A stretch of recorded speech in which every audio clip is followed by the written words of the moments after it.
we're honored to have Joyce Ajlouny. Did I say it right? Yes, perfect. Perfect. She's our new General Secretary for AFSC. That means, for those who don't speak Quaker, that means that she's the big boss of America Friends Service Committee.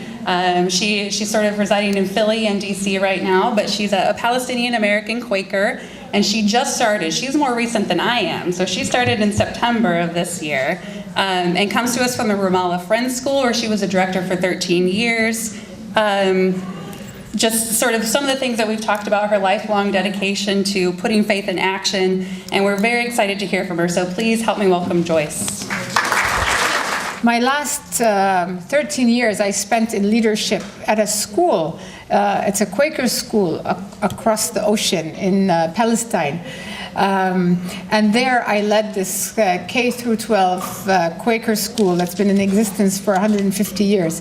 It was the first time I actually worked for a Quaker organization. I was born into a Quaker family, but I've never really worked at a Quaker organization before Ramallah Friends School, which is under the umbrella of Friends United Meeting.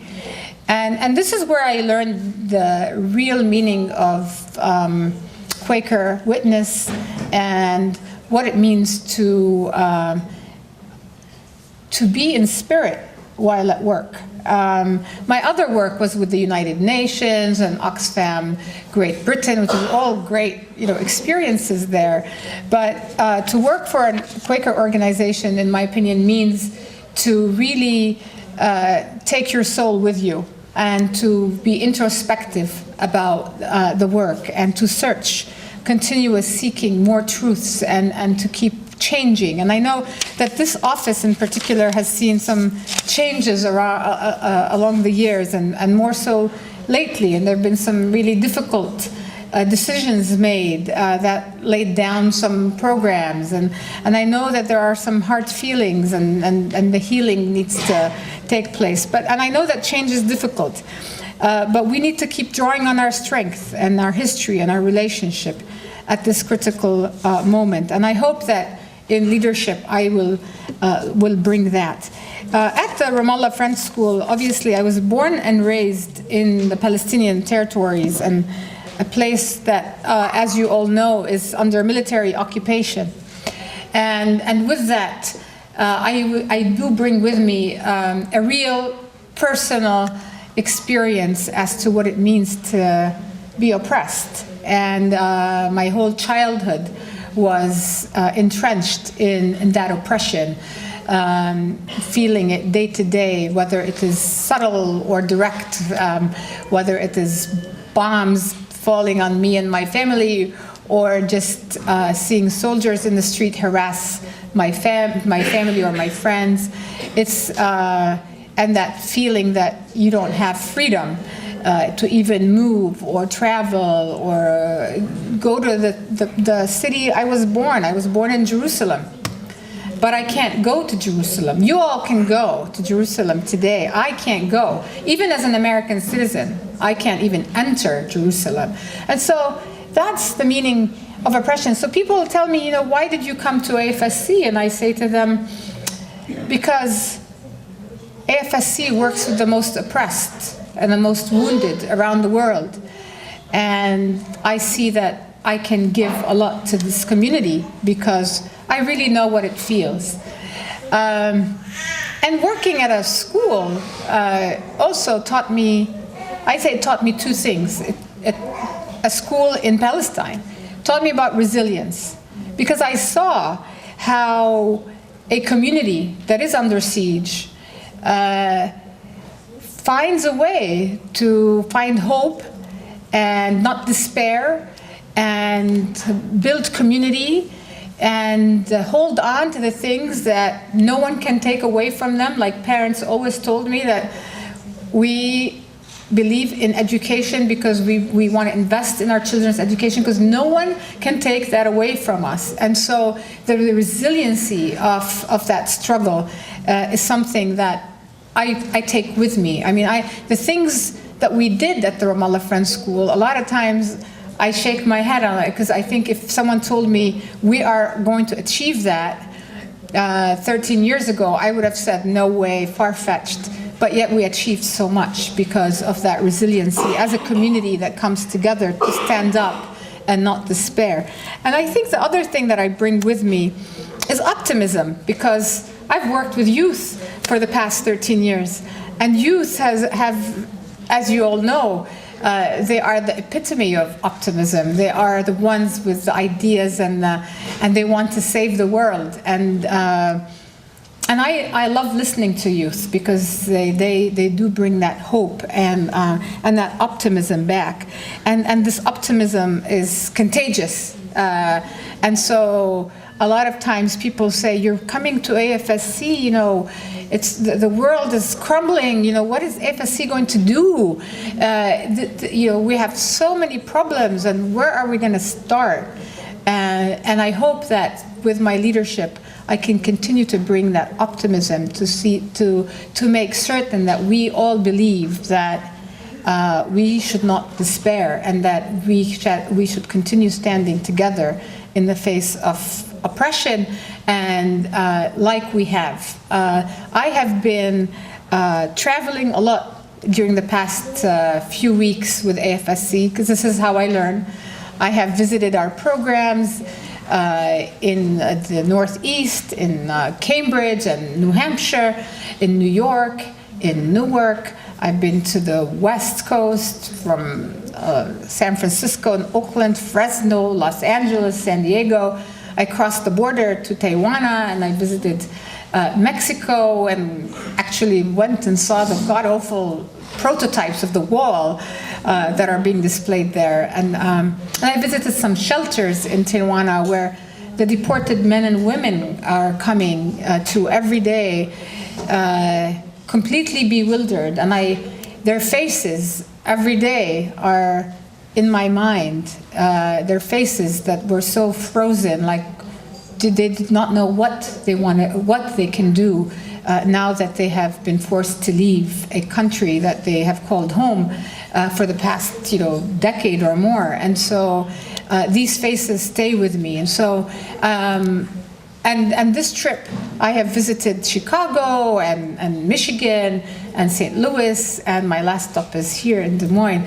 And I continue to learn about the incredible work of AFSC, and know that we are doing the right thing by standing together. I met tonight many of you who are our allies, and I feel that this is what strengthens us as AFSC, is the fact that we are able to convene with larger groups of people, like-minded people who are striving for justice. I believe in the intersectionality of oppression, that there is not, one oppressed, that all oppressed needs our attention.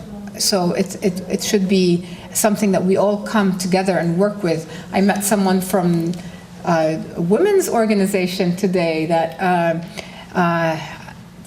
and of course we don't work on that ourselves, but the fact that we stand hand in hand with organizations that work towards justice for all is something that is very exciting about the work of AFSC. I have discovered many things as I traveled around AFSC work. One is, yes, we have a large family of passionate and loyal friends, and as I said, our alumni, many of you in this room today. I also noticed that from talking to a lot of people around the country, that we enjoy the trust of the communities. Today, I think, is it Lynn who mentioned the word, it's stuck in my head, the word hub, that we have become a hub for immigrants who are seeking help as they strive for security around their statuses, and so people come to our office here in Des Moines. We've become a hub. We've become a hub for peace work around the Palestine-Israel issue and other issues. Lynn, you made that very clear to me today, and so I've been noticing this around the country, that our offices have become hubs, the addresses for a lot of people who want to come, who need help in organizing. Our office in Concord, New Hampshire, every young group who want to organize on any issue, they come to us to say, help us organize. We don't know how to do it. And so there's that wealth of knowledge and experience in organizing and bringing people together, coalition building, organizing. And I feel we have a role to play, AFSC, because not all coalitions also work in harmony. So we have also a place to play in bringing people together with opposing views, and if there is fragmentation, try to bring that together as well.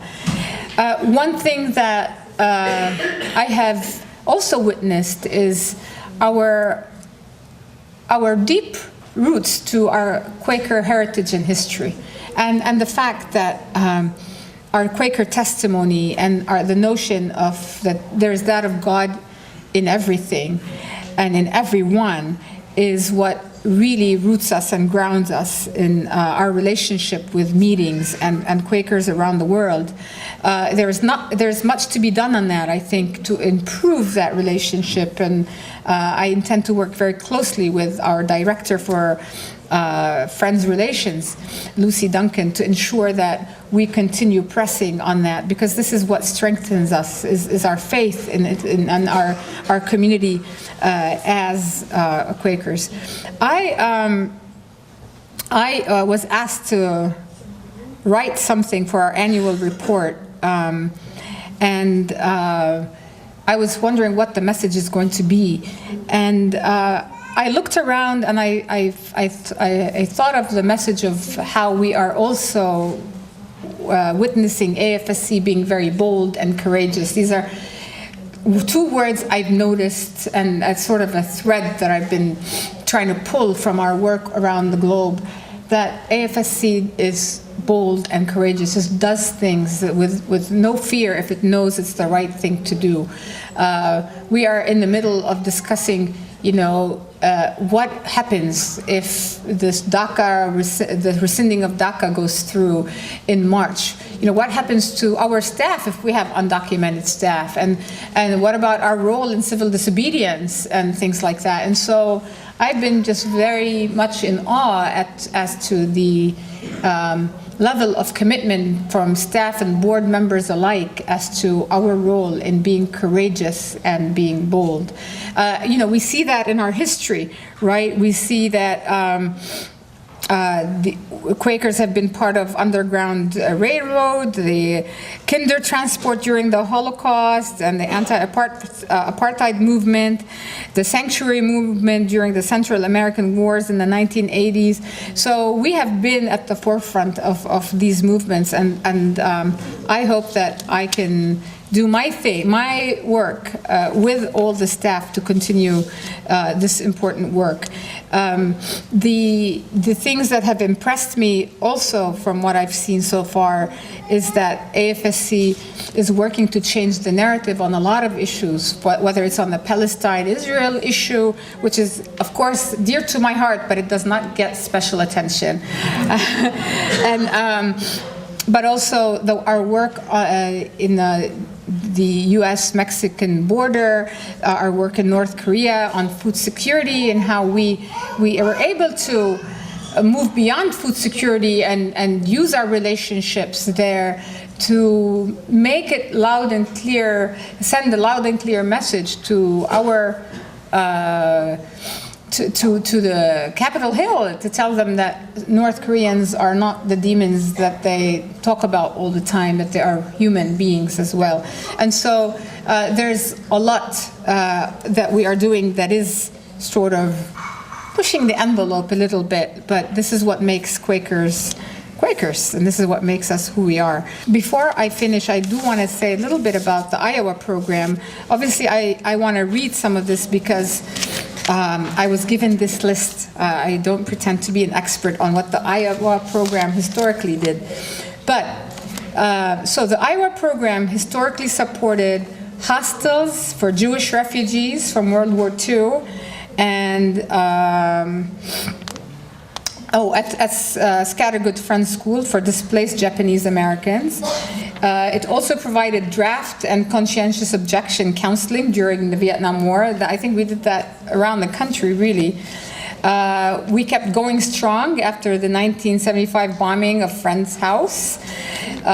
We spearheaded equal housing access for people of color, organized communities in response to the 1993 flood, provided legal services to thousands of immigrants, and also we worked on advocacy around the Palestine-Israel issues. So this is historically.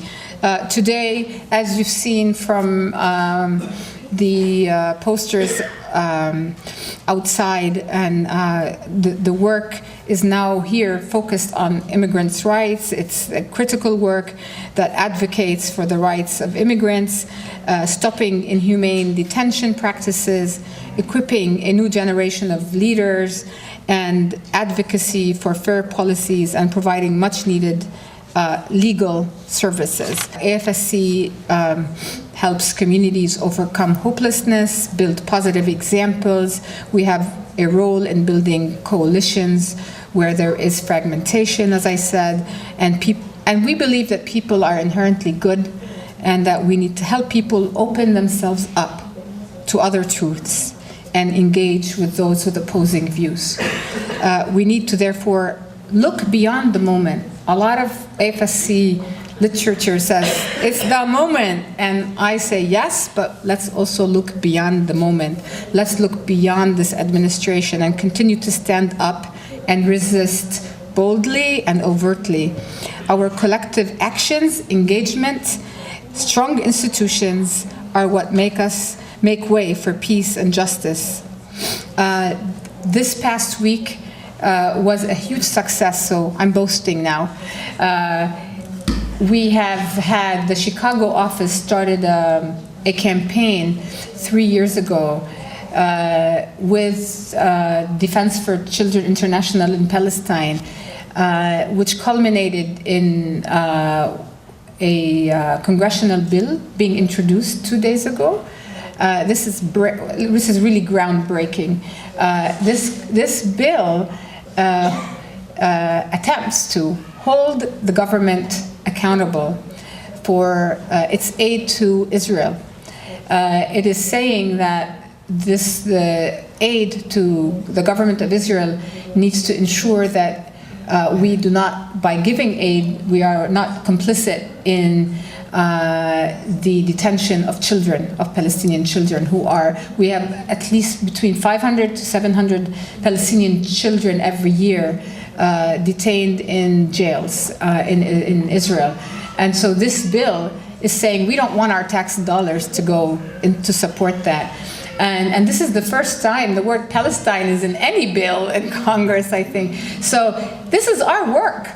This is our work. And so this is something to celebrate, that we are changing the narrative. We're bringing the voice of the oppressed to the Hill, and people are listening. 9 other Congress men and women have supported this bill, along with the Congresswoman who introduced it, McCollum, I think from Minnesota, I can't remember which state she's from, but yeah, Senator McCollum. And so we are really rejoicing at this, this effort. Yeah.